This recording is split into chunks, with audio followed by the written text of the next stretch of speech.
13 h à Cotonou au Bénin. Bonjour à tous. Voici les titres de ce journal.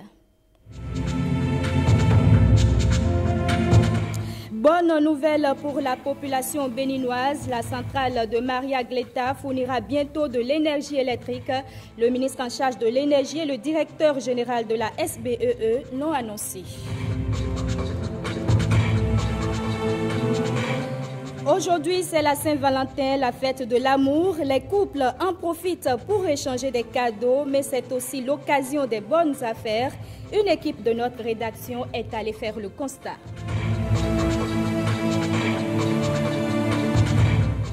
Anateco chante la paix. L'artiste béninoise était sur scène à Porto Novo, un spectacle gratuit offert par David Biokou, le leader de l'Union progressiste.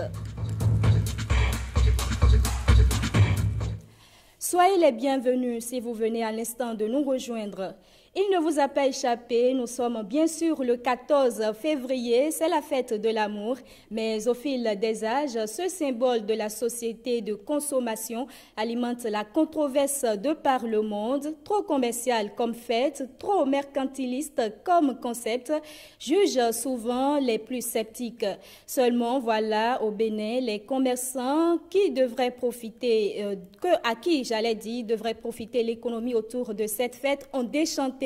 Constat à Cotonou d'un business qui ne ferait plus de chiffres comme auparavant. Un reportage de Nika Norkovi et de Petroni Lokosu. Le marché se porte mal, vraiment mal. L'amour est dans l'air mais ne sent pas encore l'odeur des bonnes affaires au nez de cette commerçante. En cause, une affluence minimale des clients sur les stands de vente d'articles aux couleurs de la Saint-Valentin. Il n'y a pas d'affluence, on ne voit personne. Les gens ne sortent pas. Cette année-ci, le marché ne nous a pas été du tout favorable. À pareil moment, l'an passé, il y avait déjà du monde ici. Là maintenant, c'est la désolation. Des clients qui brillent par leur absence. Sur la question, les commerçantes ont leur petite idée. Nous proposons des coffrets à prix réduit. Et pourtant, ils ne viennent toujours pas. On espère toujours leur venue à la dernière minute. C'est le jour de la fête qu'on a l'affluence. On espère. C'est ça notre attente maintenant. Pourtant, ce ne sont pas des propositions de cadeaux qui manquent à ces commerçantes. Y mettre le prix, voilà ce qu'elles demandent pour céder l'article qui fera rêver l'être aimé. Les articles ne sont pas du tout chers. Avec 500 francs, tu as une tige pour ton bien-aimé. Autrefois, nous proposions des coffrets de 50 à 110 000 francs CFA. Mais aujourd'hui, nos coffrets sont accessibles avec 7 000 francs déjà. La bonne humeur, thérapie de ces déçus du marché de la fête de l'amour qui pensent également à leur Valentin rester à la maison. C'est un jour de fête comme les autres, avec un petit geste. Avant de composer tout ce que je vais vendre là, c'est pour lui que je compose d'abord et je mets ça à côté. Le cadeau de mon chéri, je l'ai déjà choisi. Je ne vous le dirai pas, c'est dans mon cœur. Au mépris de la désolation de ces commerçantes, la Saint-Valentin aura lieu, quoi qu'il leur en coûte. Avant et après le 14 février, les preuves d'amour se vendront un certain temps encore, mais l'amour, lui, restera éternel. La rédaction vous souhaite déjà une très belle fête de la Saint-Valentin. C'est une nouvelle solution digitale dans l'environnement des services financiers au Bénin, Momo Shop. C'est la nouvelle plateforme commerciale de MTN Bénin. Elle vous permet de faire vos transactions en toute transparence et en toute sécurité. Le produit a été lancé officiellement ce mercredi. Rebecca Kendiahoundé, Brice Chibozo. Momo Shop, c'est son nom. La nouvelle plateforme de commerce mise en place par MTN Bénin à travers sa composante MTN Momo. Une solution innovante qui se veut révolutionnaire dans le monde de la transaction digitale au Bénin. Nous avons depuis un an engagé le chantier du développement d'un écosystème de paiement mobile dans lequel les différents acteurs, aussi bien les clients que les marchands, se sentent à l'aise. Grâce à cette plateforme, les clients peuvent aussi générer des factures et gérer leur trésorerie. passer et vérifier les commandes auprès de leurs fournisseurs, créer des promotions et faire des réductions à leurs clients. Momo Shop, c'est la boutique, toute votre boutique que vous déplacez dans une application. Vous y mettez tous les produits que vous vendez dans cette boutique. Vous effectuez toutes vos ventes à travers cette application-là, ce qui vous permet d'avoir une bonne visibilité de votre boutique. Et si la cerise sur le gâteau, comme on le dit, c'est que derrière cette application, vous avez des données.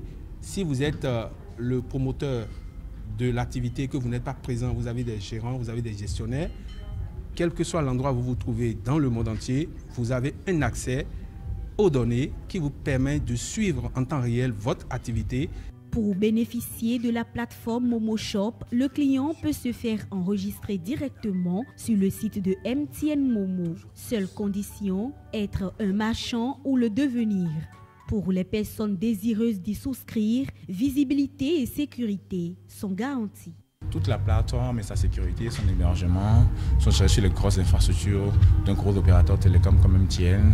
C'est justement ça, c'est pour apporter de la sécurité à nos marchands, pour apporter la sécurité à tous ceux qui ont des biens et services à vendre que nous avons apporté cette solution-là. Parce qu'ils ont la possibilité de ne plus prendre le cash avec les risques que comporte le cash, mais ils vont collecter la monnaie électronique, la monnaie numérique via MTN Mobile Money et donc ça les sécurise à tous égards. En mettant en ligne ce produit innovant, MTN veut conforter sa position de leader de la téléphonie mobile au Bénin. L'opérateur GSM compte bâtir un écosystème digital de qualité et sécurisé. Rester ainsi fidèle aux vœux du gouvernement, faire du Bénin la plateforme numérique de l'Afrique de l'Ouest. Momo Shop, c'est un public reportage signé Rebecca Kendiahoundé. L'honorable Noum Bida a échangé avec les femmes leaders de la commune de Djougou. Le député de la 13e circonscription électorale a profité de l'occasion pour leur expliquer les tests fondamentaux du bloc républicain. Yadon Tencha, Michael Nouati. Plusieurs associations de femmes, à savoir Femmes Leaders, Femmes Liberté, Femmes Dynamiques, Femmes Amazon, Donga Women et autres associations de femmes ont pris d'assaut la maison des jeunes de Djougou pour écouter leur leader, l'honorable Noum Bida, accompagné d'une forte délégation. Le message reste le même, expliquer le contenu et les attributs du bloc républicain à ces braves femmes, ainsi que les acquis de la commune de Djougou en 3 ans d'exercice du gouvernement du président Patrice Talon. La langue d'Indi a été privilégiée pour faire passer le message aux femmes. Un message clair, précis, qui est bien compris. On a échangé beaucoup, il a essayé de nous parler de la charte des partis et ce que c'est exactement. Aujourd'hui, les femmes, malgré leur niveau d'instruction, sont sortis ce soir avec une idée claire de ce que c'est que la charte des partis. Il nous a parlé des activités, de ces activités au niveau de l'Assemblée. Il a insisté pour que les femmes aujourd'hui se disent que le bloc républicain est un bloc qui est retenu pour le développement de la commune. C'est un bloc dans lequel tous ensemble nous devons militer pour le développement de la commune de Djougou. Donc aujourd'hui nous sommes un. Avec la réforme du système partisan en cours au Bénin, expliquer ce qui se fait et mettre au pas ces femmes des différentes associations qui l'accompagnent était nécessaire. La femme a compris le mode opératoire du président Talon. La femme de Djougou aujourd'hui a compris la pertinence de la réforme principale du président Talon. Si nous ne réformons pas notre État, nous ne pouvons pas faire un pas vers le développement. La femme de Djougou aujourd'hui a compris. Donc, notre démarche est pédagogique. Elle consiste à expliquer de façon méthodique aux différentes couches de notre société pour qu'elles comprennent la démarche actuelle. La démarche qui à coup sûr va nous permettre de changer un tant soit peu le cap du sous-développement au cap du développement. Et je crois que la femme de Djougou a aussi fait le constat que Djougou a bénéficié déjà de beaucoup de réalisations sous ce régime. L'homme de Djougou est très reconnaissant. La femme de Djougou a été heureuse d'apprendre que dans la pensée du président Talon, dans les réformes, la femme a une belle place. La preuve, dans les tests du parti Bloc républicain, il est exigé qu'au niveau de toutes les structures, que les femmes soient représentées tout au moins à 30%. L'honorable Noumbida repart avec sa délégation satisfait de cette séance avec les femmes leaders de la commune de Djougou. Et on reste en politique. Le Bureau national du mouvement des élites pour l'émancipation du Bénin a procédé à l'installation des coordinations communales. Bantais, Savet et Glazoué sont les localités concernées. C'est une cérémonie sobre qui a réuni les membres de ce parti politique autour de la première vice-présidente, Ghislain Kogué. Vous êtes installé en tant que coordonnateur communal de la commune de Savet. Les coordinations de Savet, de Bantais, de Glazoué, de Mouel-Béné sont installées. Le Bureau national veut doter le parti de ses structures de base. Les membres du parti, dans chaque commune, désignent les responsables de la coordination communale. Vous avez une tâche et c'est dans l'union que vous pouvez. On veut que les gens s'expriment, les jeunes s'expriment, disent ce qu'il leur faut. Et pour ce faire, vous devez être unis. Pour les nouveaux responsables installés dans leurs fonctions, c'est maintenant qu'il faut préparer l'avenir. Nous recevrons cette mission que vous nous confiez aujourd'hui et nous n'y faillerons point. Nous promettons y attacher sérieux, prix et abnégation. Nous voudrions réitérer ici et partout notre ferme engagement aux côtés du président du parti, Mouel-Béné. Car Mouel-Béné, c'est une nouvelle politique, car chaque militant sait qu'il faut prendre désormais son destin à deux mains. Les responsables au niveau national du parti sont dans la même dynamique. Mouel-Béné ne va pas disparaître juste après les élections législatives. Nous sommes en train de bâtir quelque chose sur la durée. Ceux qui croient et qui s'engagent véritablement verront avec le temps qu'ils n'ont pas fait un mauvais choix. Le mouvement des élites pour l'émancipation du Bénin, Mouel-Béné, a à l'occasion réaffirmé sa position sur l'échiquier politique national. Nous faisons partie de la mouvance présidentielle. Nous soutenons l'action du gouvernement. Les nouveaux coordonnateurs communaux ont pris l'engagement de travailler avec dévouement dans l'unité. Les travaux de la première session extraordinaire de l'Assemblée nationale sont terminés ce lundi à Porto Novo, une session qui s'achève avec l'adoption de 2 projets de loi. Guillaume Avienou.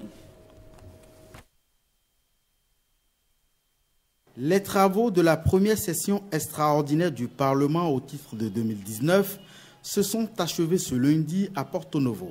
Une session qui a vu 2 de ces 7 points évacués, notamment le projet de loi portant autorisation de ratification du protocole facultatif à la Convention relative aux droits de l'enfant établissant une procédure de présentation de communication adoptée à New York le 19 décembre 2011, puis le projet de loi portant autorisation de ratification de la Charte africaine sur les valeurs et principes du service public et de l'administration. Des projets de loi qui ont tous été adoptés à l'unanimité des députés. Les 5 points restants, dont l'examen du projet de loi portant statut du personnel parlementaire et l'examen du projet de loi portant autorisation d'adhésion à l'acte 1991 de la Convention internationale de la protection des obtentions végétales UPPV, adopté à Genève le 19 mars 1991, un projet de loi qui inquiète d'ailleurs les organisations paysannes. Elles ont donné de la voix ce lundi. Ces points n'ont pu être examinés. Ils pourraient revenir à l'ordre du jour de la première session ordinaire de l'institution au titre de 2019, prévue pour la première quinzaine du mois d'avril. La centrale de 120 MW de Maria Agleta est presque achevée. Dans un mois, la centrale sera prête pour fournir de l'énergie électrique. Le constat est fait ce mardi sur le terrain par le ministre en charge de l'énergie, accompagné du directeur général de la SBEE et d'élus locaux, Ghislain Kogué, à l'Essiconome. Dans un mois, 3 jours, on aura à lancer le premier moteur. Il s'agit du premier moteur de la centrale thermique 120 MW de Maria Agleta 2. Il a fallu 416 jours de travaux pour aboutir à ce résultat. Ce que nous voyons aujourd'hui est édifiant. C'est extraordinaire. En moins de 12 mois, nous sommes arrivés à un taux d'exécution aujourd'hui de 90%. Nous avons vu d'ailleurs en salle de commande, salle des machines, que des voyants commencent à s'illuminer. C'est le signe que la fin s'approche à grands pas. La fin de travaux exécutés en grande partie grâce à de l'expertise locale. Ça a permis de créer autant d'emplois et de faire en sorte que nos concitoyens, nos entreprises locales puissent profiter de cette opportunité pour faire valoir leurs compétences et à travers ce type de chantier qui n'est pas un chantier qui court les rues, leur donne l'occasion de pouvoir après se comparer à l'international. La Société béninoise d'énergie électrique qui suit les travaux n'émet aucune réserve sur la qualité de ce qui est fait. Nous sommes rassurés sur la qualité des travaux, sur l'avancement des travaux et nous suivons également pour que la mise en service qui a été prévue soit dans les délais, plus que dans les délais, pour que les clients de la SDE qui depuis un certain temps ont connu un certain confort dans la fourniture de l'énergie électrique puissent être davantage rassurés que le travail qui est fait aujourd'hui permet de les rassurer davantage pour le meilleur de tous. Au niveau du poste d'interconnexion avec la communauté électrique du Bénin CEB, c'est déjà le bout du tunnel. Au niveau de ce point, les travaux sont entièrement achevés. Nous sommes à près de 100% de réalisation. Cette interconnexion qui permet à Maria Greta 2 désormais de pouvoir envoyer dans quelques jours de l'énergie jusqu'à Malonville. La centrale elle-même est à un taux de réalisation de 90%. Plus de 60% des auxiliaires des moteurs nécessaires au démarrage prochain de l'ouvrage sont mis en service. Dans un mois, la centrale 120 MW de Maria Greta 2 sera prête pour entrer en production d'électricité. Les livraisons de combustible ont commencé sur le chantier et dans l'ensemble, nous avons un taux de livraison des équipements nécessaires au fonctionnement de la centrale qui ont atteint 99,5% contre une réalisation financière de 88%. Les mesures d'accompagnement du projet, elles aussi, sont presque achevées. La voie d'accès au site sera bientôt ouverte à la circulation. Il s'agit d'une route de 9 mètres de chaussée avec des caniveaux de part et d'autre de 3 km de long. Nous avons atteint 2 km 200 de réalisation de cette route. Et les travaux sont avancés de sorte que d'ici un mois à un mois et demi, le chantier de la route sera entièrement achevé et ouvert à la circulation. Le Bénin fait ainsi de grands bonds vers l'autonomisation énergétique voulue par le chef de l'État, Patrice Talon. Lancement ce mercredi dans la commune de Toribocito de la phase test des travaux de réalisation du cadastre. L'Agence nationale des domaines et du foncier veut réduire au maximum les conflits liés au foncier dans nos différentes communes. Reportage de Gilles Dansou et de Petroni Lokosu. Sécuriser nos terres à travers la réalisation du cadastre, ceci en parfaite harmonie avec les options de développement économique. 4 communes ont été choisies pour cette phase test: Boïkon, Sakete, Ndali et Toribocito. L'agence néerlandaise Cadastre International est chargée de conduire les travaux. Le cadastre est un outil susceptible de régler les conflits liés au foncier. Tout Béninois rêve d'avoir son lopin de terre sécurisé. Et nous pouvons vous dire ici, au niveau de nos mairies, s'il y a 3 problèmes qui arrivent sur la table du maire, 2 sont sur le foncier. C'est pourquoi vous voyez le grand soulagement que nous avons en attendant que les 4 communes d'abord ont été choisies pour le test. Mais je sais qu'un travail avait déjà démarré avec les communes de Ouida, de Calavi et de Cotonou, et même Sémé. Une approche méthodologique mise en place par la NDF pour sa réalisation. Comme vous vous en doutez, la réalisation du cadastre national est inscrit au titre du programme d'action du gouvernement de son Excellence, le président Patrice Talon. Et l'objectif affiché par le gouvernement, c'est d'assurer la sécurité foncière aux populations et de faire de cet outil un outil de développement économique comme il l'est partout ailleurs où il est réalisé.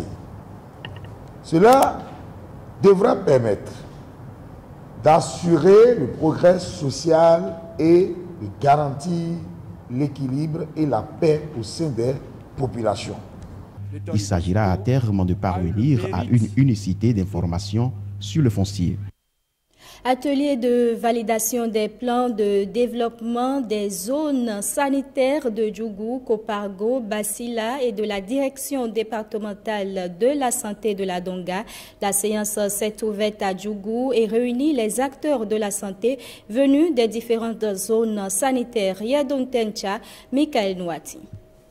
Pendant 2 jours, les différents acteurs de la santé vont s'approprier le document en vue de son exploitation pour l'amélioration de la santé des communautés. Le plan triennal de développement apparaît comme un outil garantissant une meilleure coordination et l'efficience dans la mise en œuvre des actions visant à l'amélioration des conditions socio-sanitaires des communautés à la base.